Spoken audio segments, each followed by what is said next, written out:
Hello. In this video I'm going to quickly go over what I do to break in Mini Z motors. I just recently got into racing Mini Zs, and I decided to replace my motor with this 70 turn. It's still a stock motor, but from what I've been told, the brushes need to be broken in on this motor basically. So what we do when we break in motors is initially you got your commutator here, and then these would represent your brushes. They're only contacting the commutator in a very small area, and what we're trying to achieve is breaking them in properly will make them contact it in a much larger area. What ends up happening if you have just a small area there is you'll have more arcing going on, which creates more carbon in there, which creates more resistance, and it's all bad. You have to clean your motor more often and everything, as well as creates more resistance. You only have a small contact patch there, so there's more resistance, so you're not going to get as much power going through the motor. So once you break it in, you have a bit more contact with the commutator, and then you will have a slightly faster motor. I don't know how much faster. I don't have a method of measuring the RPM on the motor. It's just all, whether it feels faster or not. I'm expecting that you'll hear a difference in the motor. We'll see between the beginning and end of this video as to whether we actually hear any kind of difference in how the motor sounds. But basically the process is take your motor. A lot of people hook it up to batteries. So I'm just going to hook it up to a power supply I have here. I'm going to simulate basically having two AA batteries hooked up to it. So I'm going to do 2.4 volts. That would be like a rechargeable battery. You go ahead and you put the motor inside of a thing of water. I don't have any water in here yet, but I'm going to dump some water in here. You go ahead and run that for 30 to 40 minutes. Typically that's what I'm told how long the batteries would normally last if you were running it on batteries. Then after that, you run it for like 10 to 30 seconds in some isopropyl alcohol, rubbing alcohol, whatever you want to call it. And that kind of displaces the water. The higher the content of alcohol in there, obviously, the better. That displaces the water, so you don't have to worry about water, trying to rust things and whatnot on your motor. And then right after you're done with that, you're going to want to put some type of bearing oil in there. Now, this isn't my typical bearing oil that I used. It's something I just picked up from the marine store because I forgot to bring my oil with me. But this will work. I'll put some in the bearings, and then that'll take care of that. They'll be relubricated and ready to go. So I'm going to start this off. Just putting some water in here. Distilled water is better, but this is what I have. I'm going to put a decent amount of water in here actually, because what's going to happen as you're breaking it in and the brushes are wearing down is that you'll get a lot of dust and stuff in the brushes that are wearing out, kind of washing out into the water. So if I have more water in there, maybe it'll help it to not be so jammed up. So let's get this started up here. Get 2.4 volts. Let me scoot this over. Right now it's drawing 0.59 to 0.6 amps to actually power this. And we're going to go ahead and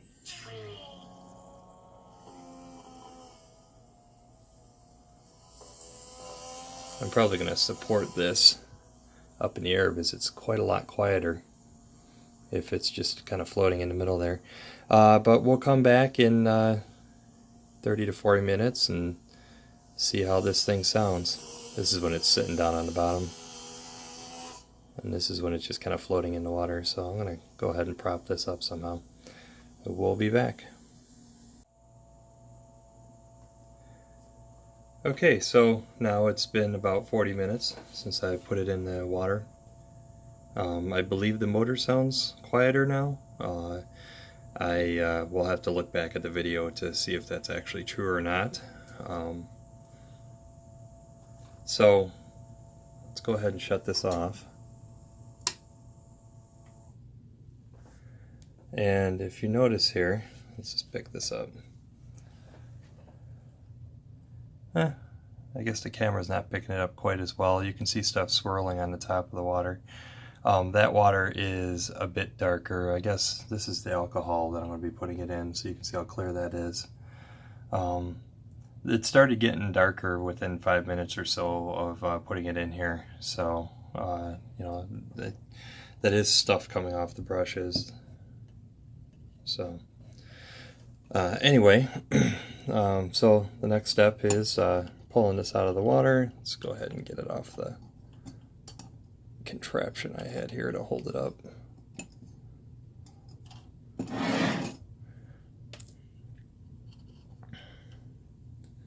And some things I forgot to mention earlier. The next step is basically to take this motor, go ahead and put it up in a paper towel, roll it up, and run it that way.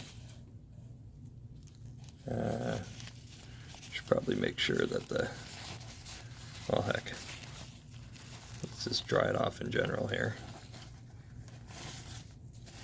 And then we'll make sure that the end of the motor is sticking out the end of the paper towel. There. So let's go ahead and turn that on again.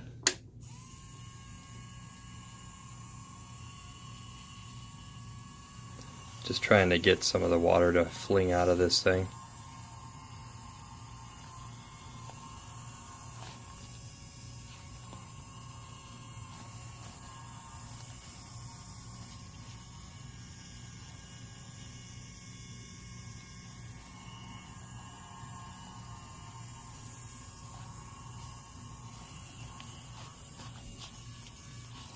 And I'll go shut that off again. Bit of stuff still coming off that motor. I don't know if I can get you guys a view here. Where is my tool here? Here we go.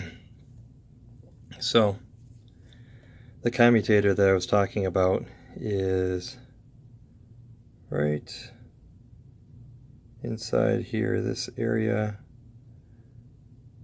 I'm not sure if it's focusing on my thumb more so than the...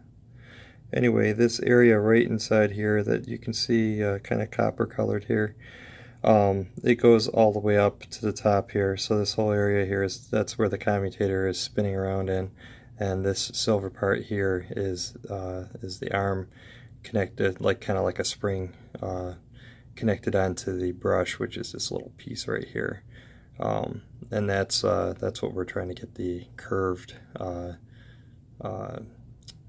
the curvature of the commutator worn into as the brush.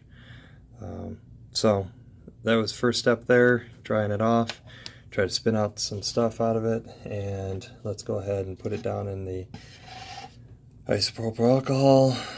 Let's see, put it down there. And I'll actually lift this up so we can watch this. So we're going to run this for another 10 to 30 seconds here in this to get the water out.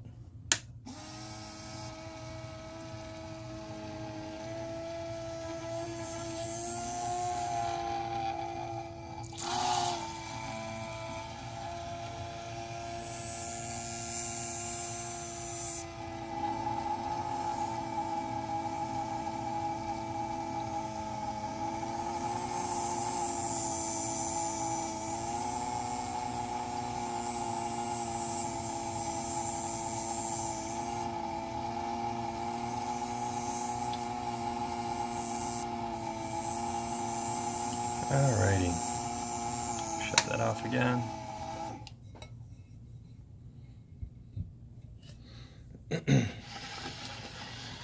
And then we'll put it in the paper towel again.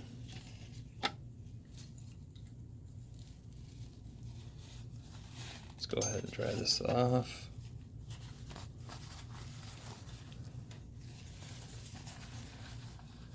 We'll wrap it up here. And then we'll start this back up again.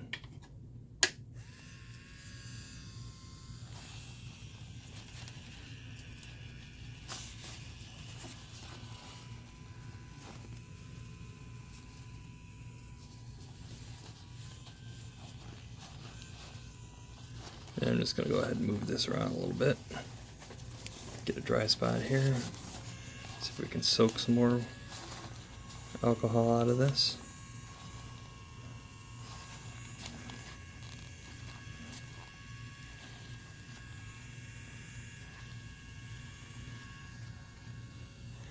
And then the last step is just kind of, it's a funky sound. Could have something to do with the fact that we don't have any real oil on the bearings right now. So maybe we should stop running it right now in the air. And let's put a little bit of oil on here. I haven't opened this up yet. I imagine I probably have to cut the tip. Yeah, hold on.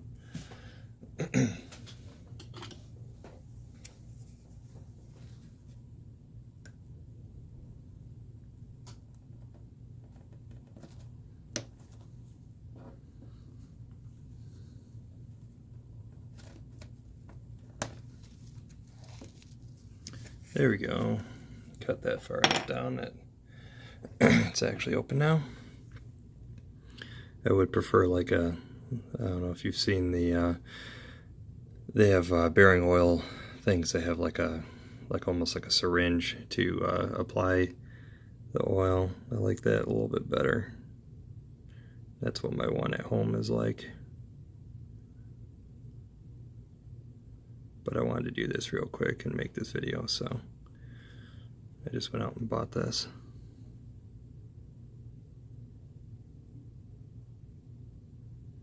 This is a bearing motor.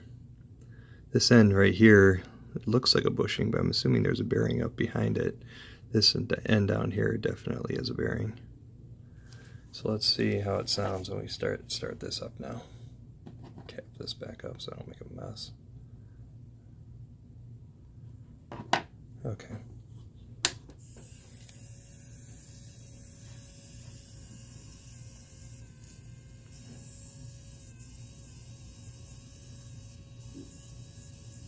Oh.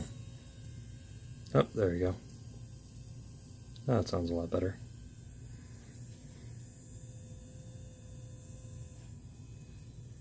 So, that is the braking procedure. Basically, run it for about 40 minutes in some water at 2.4 volts, or hook up a couple of AA batteries to it, run it till they die. Then go ahead and run it in a paper towel to try to get some of the water out of it. Then go ahead and run it in some IPA to displace the water that remains in like the bearings and stuff.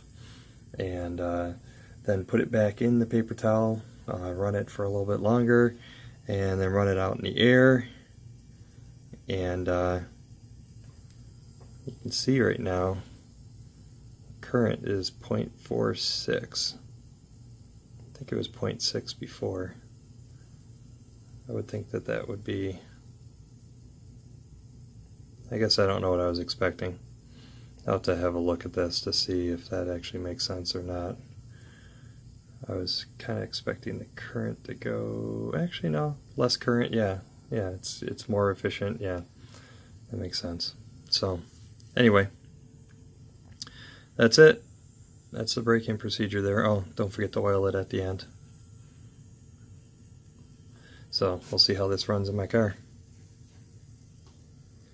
If you like this video, comment, rate, subscribe. I'm going to be making some more Mini-Z related videos, as well as doing some other videos that I just haven't been getting around to doing lately.